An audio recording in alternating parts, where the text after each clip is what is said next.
Hello friends, welcome to my YouTube channel Divya's life science. Today हम लोग बात करेंगे एसटीआई के बारे में, जिसे सेक्सुअली ट्रांसमिटेड इन्फेक्शन कहा जाता है। पहले एसटीडी बोलते थे, यानी कि सेक्सुअली ट्रांसमिटेड डिजीज़, बट इस टर्म को अब करेक्ट करके एसटीआई कर दिया गया, क्योंकि हर इन्फेक्शन डिजीज़ नहीं होती है और डिजीज़ बनने में इन्फेक्शन को समय लगता है, इसलिए एसटीडी ना बोल करके एसटीआईज कहा जाता है। एसटीआई क्या है, कैसे फैलते हैं, ग्लोबल क्राइसिस इसका कैसा है, कैसे प्रिवेंट होते हैं, कौन कौन से टाइप के एसटीडीज होते हैं, सभी चीज़ों के बारे में आज हम देखेंगे। सेक्सुअली ट्रांसमिटेड इन्फेक्शन एक ऐसा इन्फेक्शन है जो कि वर्ल्ड वाइड एक बहुत बड़ा ग्लोबल चैलेंज बन चुका है आज के डेट में। इसका प्रिवेंशन और अर्ली डिटेक्शन ही इसका स्ट्रॉन्गेस्ट टूल है जिससे आप इसको ठीक कर सकते हो। आगे अगर हम बात करें हिडन ग्लोबल क्राइसिस के बारे में, तो एसटीआई के जो सफ़रर होते हैं उनको खुद नहीं पता होता है कि वो सफ़रर है, और इसी वजह से वो अन्य लोगों को सेक्सुअली ट्रांसमिटेड इन्फेक्शन को फैला देते हैं। हर दिन अगर बात किया जाए तो 1 मिलियन केसेस डेली रिपोर्ट होता है, जो कि रिपोर्ट किया हुआ केसेस है। 1 मिलियन हर दिन देखा गया है। और एनुअल के अगर केसेस की अगर हम बात करें, जो कि रिपोर्टेड केसेस है, वो 374 million of cases annually report किए जाते हैं इस चीज़ के लिए, जिसमें सबसे ज़्यादा संख्या गोनोरिया, सिफेलिस एंड ट्राइकोमोनियासिस के देखे गए हैं पर ईयर। आगे अगर हम बात करें तो 70% ऐसे केसेस होते हैं, ऐसे लोग होते हैं जो असिम्टोमेटिक होते हैं, जिनको कोई सिम्टम्स नहीं है, वो इंजॉय कर रहे हैं अपना लाइफ और लोगों को फैला रहे हैं डिजीज़। तो ऐसे भी लोग होते हैं। वो कैरियर होते हैं, उनको पता नहीं होता है कि वो कैरियर हैं और वो लोगों को फैला रहे होते हैं, हालांकि गलती उनकी भी नहीं होती है, बट क्योंकि उनको पता नहीं होता है, इसलिए वो ऐसे लोग जिनको कोई सिम्टम नहीं है तो वो डॉक्टर के पास भी नहीं जाते हैं, क्योंकि उनको कुछ भी प्रॉब्लम नहीं फेस कर रहे हैं वो। तो ऐसे लोगों की जो डिजीज़ है वो अनडायग्नोस रह जाती है, वो छूट जाती है, और ऐसे लोग फिर लोगों को और स्प्रेड करते हैं, क्योंकि वो कैरियर है, उनके पास कीटाणु है, इन्फेक्शन उनके पास है, तो वो अन्य लोगों को स्प्रेड करते हैं, अनजाने में ही सही, लेकिन उनके द्वारा काफ़ी लोग अफेक्ट होते हैं। तो इसीलिए बहुत बड़ा ग्लोबल क्राइसिस बन चुका है। अब हाउ एसटीआई स्प्रेड, ये कैसे स्प्रेड होता है? तो सबसे पहला इसका रीज़न अगर देखें तो सेक्सुअल कॉन्टैक्ट है, वजाइनल, एनाल या फिर ओरल इंटरकोर्स के दौरान ही ये प्राइमरी रूट होता है ट्रांसमिशन का। अब बात करें मदर टू चाइल्ड की, तो infection can be pass during pregnancy, child birth and breast feeding as well. Blood exposure की बात करें तो इसमें भी शेयर्ड नीडल अगर है, कॉन्टेमिनेटेड ब्लड कॉन्टैक्ट अगर आ गया तो भी ये ट्रांसमिट कर सकता है एचपीवी वायरस को, या फिर एचआईवी, हेपेटाइटिस बी इत्यादि वायरस को ये कर सकता है ट्रांसमिट। मेजर पैथोजन की अगर हम बात करें तो बैक्टीरिया वर्सेस वायरसेस देखा जाता है। बैक्टीरिया में नुकसान कम होता है, ये क्योरेबल है, वायरस क्योरेबल नहीं। उसका वायरस के द्वारा जो भी इन्फेक्शन है उसका अभी तक मेडिकल साइंस कोई भी इलाज खोज नहीं पाई है। वो मैनेजेबल होता है बट क्योरेबल नहीं होता है, उसको ठीक नहीं किया जा सकता, उसको बस मोनेटाइज करके, उसको बस मैनेज करके नॉर्मल उसको रखा जाता है एंटीबायोटिक्स वगैरह देकर। अब बैक्टीरिया की अगर हम बात करें तो क्लेमाइडिया, गोनेरिया, सिफेलिस, ये कुछ बैक्टीरियल डिजीजेज हैं, ठीक है। एसटीडीज के बैक्टीरियल एसटीडीज हैं, जनरली क्योरेबल होते हैं एंटीबायोटिक्स के द्वारा। इनको अर्ली डिटेक्ट अगर हुआ है तो ये क्योरेबल हैं। अगर वायरल की बात करें तो एचआईवी, जो कि सबसे मेजर, सबसे डेडली डिजीज है एसटीडी का। उसके बाद हर्पस की अगर बात करें, एचएसवी, हेपेटाइटिस बी, एचपीवी, ये सब ह्यूमन पेपिलोमा वायरस इत्यादि, ये नॉन क्योरेबल है। इसको एंटीवायरल ड्रग इत्यादि दे के इसका ट्रीटमेंट किया जाता है, इसे मैनेजेबल रूप में रखा जाता है। पैरासाइटिक की अगर हम बात करें तो ट्राइकोमोनियासिस, पब्लिक लीस, स्कैबिस इत्यादि डिजीजेज ये पैरासाइटिक होते हैं। इनको ट्रीट किया जाता है टॉपिकल और ओरल मेडिकेशन के द्वारा। आगे बात करते हैं साइलेंट रहने से क्या प्रभाव पड़ता है बॉडी में। एक तो जिसको इन्फेक्शन है वो साइलेंट है, वो दूसरों को भी डैमेज दे रहा है, खुद को भी उतना ही ज़्यादा, और उसकी कंडीशन सीवियर होते जा रहे हैं। सो अगर इसको छोड़ दिया गया तो ये और भी सीवियर और इरिवर्सिबल डैमेज देता है बॉडी में, often without obvious warning sign.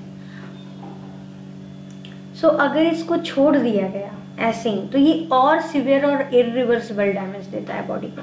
सबसे पहले डैमेज की अगर हम बात करें तो रिप्रोडक्टिव डैमेज, ठीक है। इसमें क्या होता है, पेल्विक इन्फ्लेमेटरी डिजीज देखने को मिलता है, इनफर्टिलिटी देखने को, फर्टिलिटी यानी कि बांझपन देखने को मिलता है। फिर क्रोनिक पेल्विक पेन, एक सिवियर पेल्विक एरिया में पेन देखने को मिलता है। लॉन्ग टर्म कॉन्सिक्वेंसेज ये होते हैं। कैंसर का रिस्क बढ़ जाता है। ह्यूमन पेपिलोमा वायरस लिंक होता है आपका सर्वाइकल, एनाल, थ्रोट कैंसर वगैरह के साथ। HPV वायरस होते हैं जो कि लीवर सिरोसिस एंड कैंसर कराने में मुख्य इनकी भूमिका होती है। बात करें सिस्टमिक कॉम्प्लिकेशन की अगर बात करें तो अगर मान लीजिए अनट्रीटेड सिफेलिस है तो ये क्या करता है ना, cardiovascular diseases like अरिथमियाज, irregular rhythms और बहुत सारे केसेस में न्यूरोलॉजिकल डैमेज भी देता है। इसमें क्या होता है, नर्व का ब्लॉकेज वगैरह देखने को मिलता है। नर्व रिलेटेड बहुत सारे प्रॉब्लम्स क्रिएट करता है अगर सिफेलिस को अनट्रीटेड छोड़ दिया गया तो। आगे बात करते हैं डायग्नोस्टिक इवोल्यूशन के बारे में। पहला सिंड्रोमिक मैनेजमेंट होता है। इसमें क्या होता है कि treating based on visible symptoms और डिस्चार्ज। मान लीजिए पेशेंट को कुछ सिम्टम्स दिखाई दे रहे हैं, जैसे अबनॉर्मल डिस्चार्ज वगैरह दिखाई दे रहे हैं, तो इसके लिए एक अलग पद्धति है इसका ट्रीटमेंट का। मोलिक्यूलर टेस्टिंग की अगर बात करें तो CRN lab based test detect infection even without symptoms. आगे अगर बात करें टारगेट स्क्रीनिंग की तो यहाँ पे high risk blood groups like O negative वगैरह हो गए या फिर प्रेग्नेंट वुमेन हो गई तो उनको रूटीन टेस्टिंग के लिए प्रायोरिटाइज किया जाता है। आगे बात करते हैं ट्रीटमेंट फ्रंटियर के बारे में। Modern medicine offers effective treatment pathways, ठीक है। आगे बात करते हैं अगर बैक्टीरियल इन्फेक्शन वाला STDs है तो इसमें सिंगल डोजेस दिया जाता है एंटीबायोटिक्स का, लाइक एजिथ्रोमाइसिन और पेनिसिलिन। वो फुल्ली क्योर कर सकते हैं क्लैमिडिया, गोनोरिया और सिफिलिस को। आगे बात करें वायरल मैनेजमेंट की तो जैसे वायरस के थ्रू जो STDs होते हैं जो कि क्योरेबल नहीं होते हैं फिर भी उनको सप्रेस किया जाता है, ठीक है। एंटीवायरल सप्रेस करता है उनको, ठीक है, स्लो करता है डिजीज प्रोग्रेशन को, जो कि इम्प्रूव कर सकता है क्वालिटी ऑफ लाइफ को। आगे बात करें पार्टनर प्रोटोकॉल की। इसमें क्या होता है, notifying and treating partners, breaking the cycle of reinfection and protect the community. इसमें क्या होता है कि पार्टनर प्रोटोकॉल ये बहुत बड़ा चीज़ है। इसमें आप अपने पार्टनर को बताइए, लोगों से संपर्क कीजिए ताकि आप इस साइकिल को ब्रेक कर सकें। आपको इन्फेक्शन है तो आप इसको और स्प्रेड ना करें, इसलिए आपको लोगों को बताना पड़ेगा यहाँ पे। आगे बात करते हैं प्रूवन प्रिवेंशन स्ट्रेटेजी, ठीक है। एब्स्टिनेंस, इसके बारे में बात करें, ये 100% इफेक्टिव होता है। इसमें होता है कि से नो टू रैंडम पार्टनर्स, ठीक है। इसमें क्या होता है, रैंडम पार्टनर्स के साथ आपको इंटीमेसी में इन्वॉल्व नहीं रहना है ताकि आप खुद को सेफ रख सको, ये सबसे बड़ा स्ट्रेटेजी है।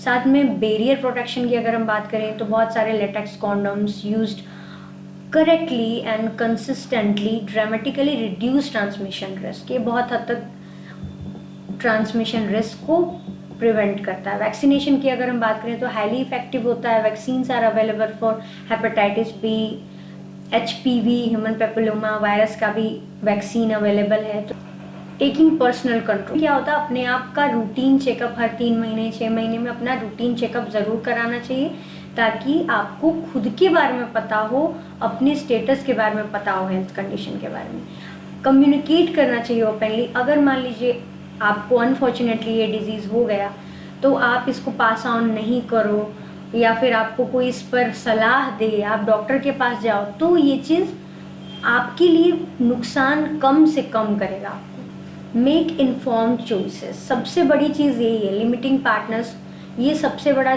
चीज़ है। इससे आपको रैंडम लोगों के साथ पार्टनर सेक्सुअल कांटेक्ट में इन्वॉल्व नहीं रहना है। ये सबसे बड़ा स्ट्रैटेजी है जिससे आप इस चीज़ को बहुत हद तक मिनिमाइज कर सकते हो। Call to action, knowledge saves lifes. इसमें क्या होता है, STIs are preventable and and treatable. इसमें क्या होता है, अपने साइलेंस को आपको ब्रेक करना है, लोगों की हेल्प करनी है। अगर किसी को डिजीज़ है तो आपको उसको सलाह देना चाहिए, ना कि उसको ह्यूमिलेट करना चाहिए। इससे जो सामने वाला पर्सन है, अगर उसको एंगर इशू हुआ तो 4 लोगों को और ट्रांसमिशन वो फैला सकता है, और खुद के लिए भी उतना ही नुकसान करेगा वो इंसान, क्योंकि उसका डिजीज़ और सिवियर हो जाएगा इसके बाद। तो ये उसके लिए भी अच्छा नहीं है, पब्लिक के लिए भी अच्छा नहीं है। तो ऐसे लोगों को ह्यूमिलेट बिल्कुल भी ना करें, ऐसे लोगों के साथ नरमी से पेश आए, उनको डॉक्टर के पास जाने के लिए बोलें, अच्छी सलाह दें। और सबसे पहले education is the first line of defence. जैसे स्किन हमारा फर्स्ट लाइन ऑफ डिफेंस होता है अगेंस्ट एनी इन्फेक्शन, उसी तरह एजुकेशन एसटीडी में सबसे बड़ा लाइन ऑफ डिफेंस है। इस बारे में ओपनली बात करनी चाहिए, अपने डॉक्टर से एटलीस्ट बात कीजिए, रूटीन चेकअप कराइए, इसी से आप खुद को सेफ रख सकते हो। सो अपनी सेफ्टी के लिए खुद को कमिट करके रखना चाहिए। आप अकेले नहीं हो जिसको ये डिजीज़ है, आपके जैसे बहुत सारे लोग हैं जिनको ये डिजीज़ है। आप अगर इस पर बात नहीं करोगे, अपनी हेल्प नहीं करोगे, अपने डॉक्टर के पास नहीं जाओगे, अशेम फील करोगे, तो ये आपके ही लिए अंततः नुकसानदेह है। At least talk to your doctor. अगर आपको इस लेक्चर में कहीं पे भी कोई भी डाउट है तो आप कमेंट सेक्शन में पूछ सकते हैं। And don't forget to subscribe my channel, like share subscribe. Thank you for watching guys, thank you so much all.